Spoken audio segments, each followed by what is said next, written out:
Y ahora sí que vamos a hablar de algo un poco más serio, un poco más triste, un poco más choto, que es el tema de la niña que acusó falsamente a su padre de abusarla sexualmente. Este caso yo cuando lo vi me quedé flipada, porque este caso no me enteré a través de una noticia, sino que me enteré a través de una persona que me contó la premisa, ¿sí?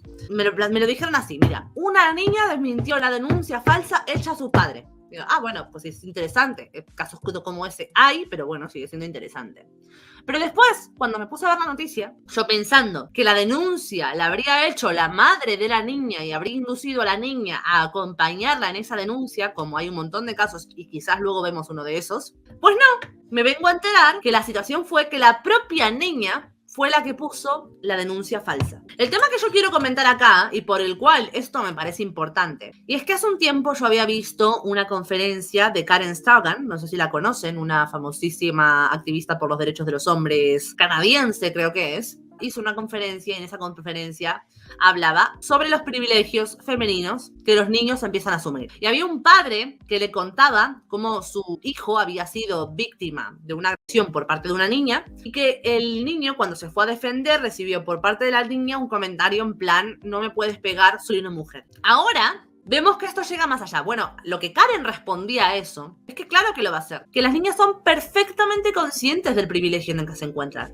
Que lo escuchan en la tele, que lo escuchan en la radio, que lo leen, que se lo dicen en el cole, que se lo dicen sus padres. A ti, tú eres una niña, a ti no te pueden pegar. Que te peguen está mal, pegarle a las niñas está mal. Todo el mundo lo sabe. Todas las niñas hoy en día son conscientes del privilegio en el que están haciendo. Y no es su culpa, tío, no es su culpa. Son niñas. Asumen con naturalidad lo que su mundo y su entorno y las personas adultas que están a cargo de su cuidado consideran normal o consideran correcto. No podemos culpar a una niña por esto. Esta niña ahora, sabiendo, siendo consciente de lo que hizo, se va a tener que enfrentar toda su vida a la carga emocional y a la culpa que le va a suponer haber hecho esto.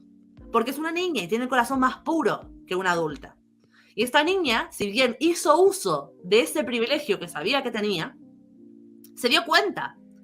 No quiso ser ese tipo de persona. No quiso ser el tipo de persona que sometía a su padre a unas consecuencias tan atroces para ella salirse con la suya. No le pareció bien.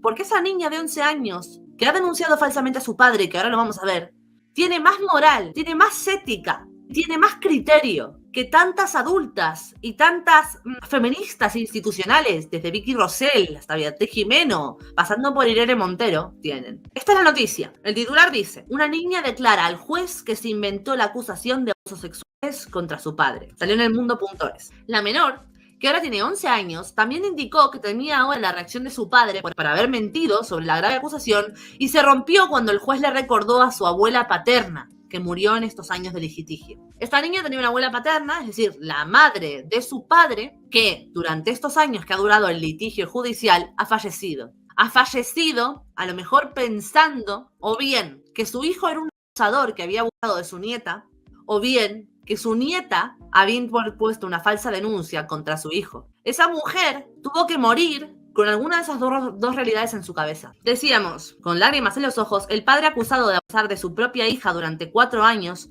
escuchó primero de la madre de la menor y después de la boca de la niña que se había inventado los abusos cuando tan solo tenía 8 años. Esta niña era consciente de que denunciando esto iba a ganar mucho más que simplemente diciendo que no está a gusto en casa de su padre y que no le gusta ir por los motivos que luego va a explicar.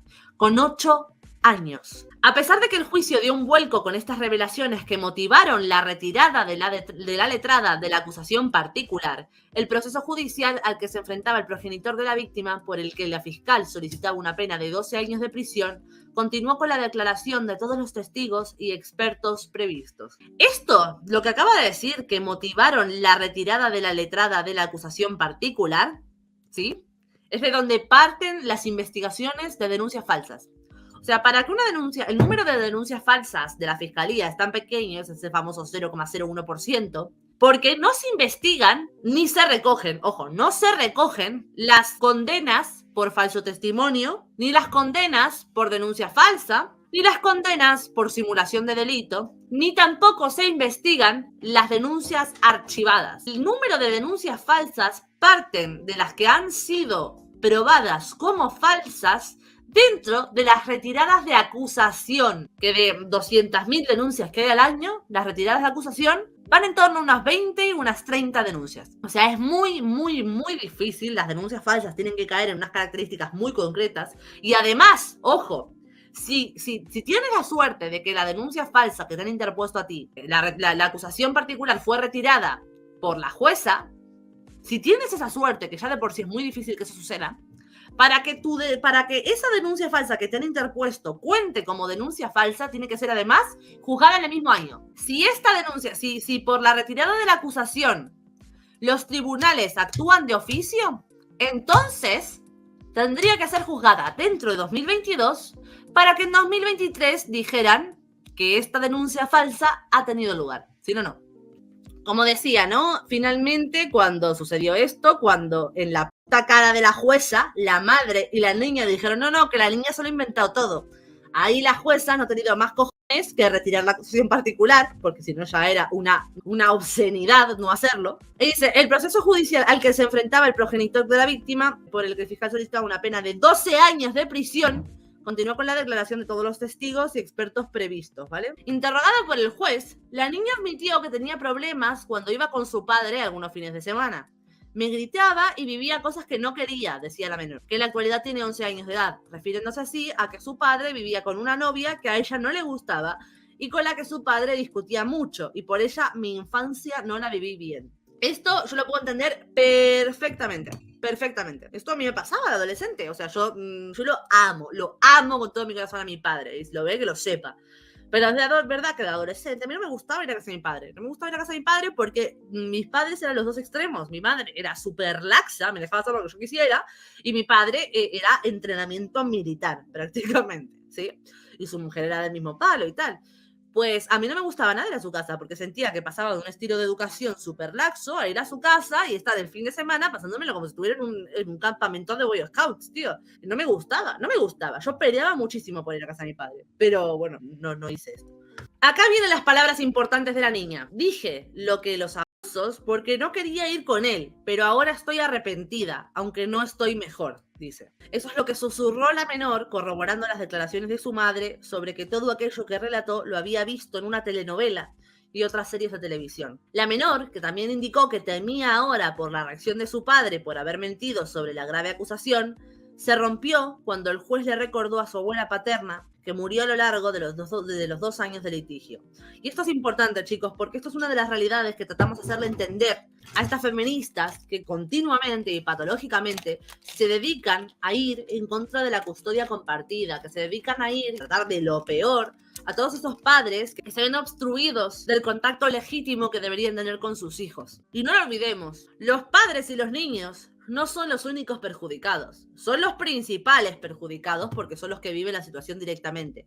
Pero no son los únicos. Y si a estas mujeres les interesa a las mujeres de verdad, las invito a pensar en las abuelas. En esas abuelas que no se sabe cuántos años de vida les quedan, pero que les gustaría poder aprovechar cada minuto junto a sus nietos, junto a esos que no pueden ver. Porque si papá no puede ver a los niños, los abuelos tampoco. Declaración de la madre, supongo que habrán querido poner. De manera previa a la declaración de la niña, la madre relató cómo ésta le contó que su padre le tocaba el cuerpo, le lamía con la lengua y le tocaba el pelo y la miraba de forma rara. La madre de la víctima también indicó ante el tribunal que la menor precisó que esas conductas se producían desde los 4 años en el domicilio del padre en Villarreal. Cuando la niña iba los fines de semana y en vacaciones, es decir, cumpliendo el régimen de visitas establecido por la separación de la pareja. O sea que esta niña se inventó que esto sucedía desde que tenía 4 años, cuando la niña iba fines de semana y en vacaciones en el régimen de visitas que tenía su padre. Decía que su padre le tocaba el cuerpo, la lamía y le tocaba el pelo y la miraba de forma rara. La madre le preguntó si le había hecho daño alguna vez y la niña le dijo que sí, que el padre le ponía el dedo en la... precisando que aunque en principio se quedó bloqueada, luego relacionó estos hechos con las extrañas conductas y las grandes rabietas que protagonizaba la niña cuando debía ir con su padre. Un verano fue insoportable porque todo era que no, e incluso me agredió con una silla e intentó tirarse por la terraza, destacó la madre de la niña, que según la progenitora se encuentra mucho peor después de haber revelado que inventó los abusos sexuales. Hombre, porque es que el nivel de culpa que puede llegar a padecer una persona con estos temas es muy bruto, es muy brutal. O sea, yo me acuerdo de cosas muchísimas más nimias que te generan una culpa de cojones, tío. O sea, es lo de la abuela. Esta niña pensando en que su abuela falleció con esa idea, pensando en lo que pudo hacer vivir a su padre y pensando que toda la vida va a tener que cargar en su memoria con ser la persona que ha hecho eso, evidentemente no se va a sentir mejor. Claro que no se va a sentir mejor. Se va a sentir un pedazo de mierda. Joder, pobre niña, tío. Y digo pobre niña porque es una niña, porque esto no es una adulta y tiene toda la responsabilidad de lo que hace. Pero esta es una niña que se ha criado en un contexto en el cual ella, desde sus limitadas capacidades de una niña de 8 años, porque recordemos que 11 tiene ahora, en ese momento tenía 8, entendió que la forma más sencilla o más simple o más directa para alejarse de la situación que no quería vivir era inventarse unos abusos. Porque claro que se iban a tomar en serio si la niña decía ser abusada por el padre, porque a la gente le interesa criminalizar al padre, pero no se la iban a tomar en serio si la niña decía que sencillamente no le gustaba estar con su padre porque discutía con su pareja y los gritos no le sentaban bien. Nadie se hubiera tomado en cuenta eso. ¿Por qué? Porque la niña, y perdón, no le importa a nadie. Lo que importa es poder criminalizar a un hombre, es tener la oportunidad de seguir criminalizando a los padres. Es eso. Dice, se derrumbó sobre la mentira. Hace poco, cuando estaba preparando los papeles para el juicio, dice la madre, le expliqué las consecuencias a las que se iba a enfrentar su padre por estas acusaciones y entonces se derrumbó y me dijo que ya no podía más con la mentira, revelándome que inventó los abusos. Destacó la madre, reconociendo que había descubierto que su hija vio en su propio móvil una serie de televisión titulada Lo que callamos las mujeres, así como una fotonovela denominada La Rosa de Guadalupe. O sea, esta niña basó la historia de lo que supuestamente le sucedió en una serie que se llama Lo que callamos las mujeres y en La Rosa de Guadalupe. La madre renunció a la indemnización que solicitaba el fiscal y la acusación particular por la que ambas partes pedían en concepto de responsabilidad civil una indemnización de 50.000 euros para la menor en la persona de su representante legal. O sea, mira lo que le iba a pasar al padre, tío. O sea, 12 años de prisión y 50.000 euros de indemnización por responsabilidad civil. El padre, que inició el turno de declaraciones, no reconoció ninguno de los hechos que le implicaban con los abusos sexuales denunciados por la menor y señaló el posible motivo de dicha denuncia en los problemas que tiene la niña con su familia materna. Mi hija iba desde los 7 años a un psicólogo por problemas de comportamiento, pero cuando estaba conmigo era una niña educada, indicó el progenitor de la niña, insistiendo que lo ha pasado muy mal en estos 2 años en los que no ha podido ver a su hija porque tiene suspendido el régimen de visitas.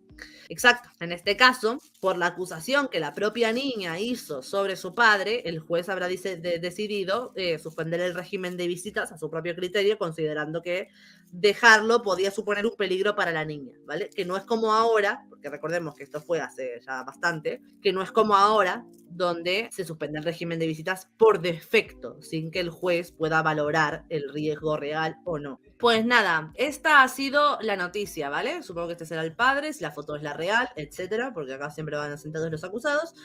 Nada, esto es lo que tenemos de la niña que le interpuso una denuncia falsa a su propio padre.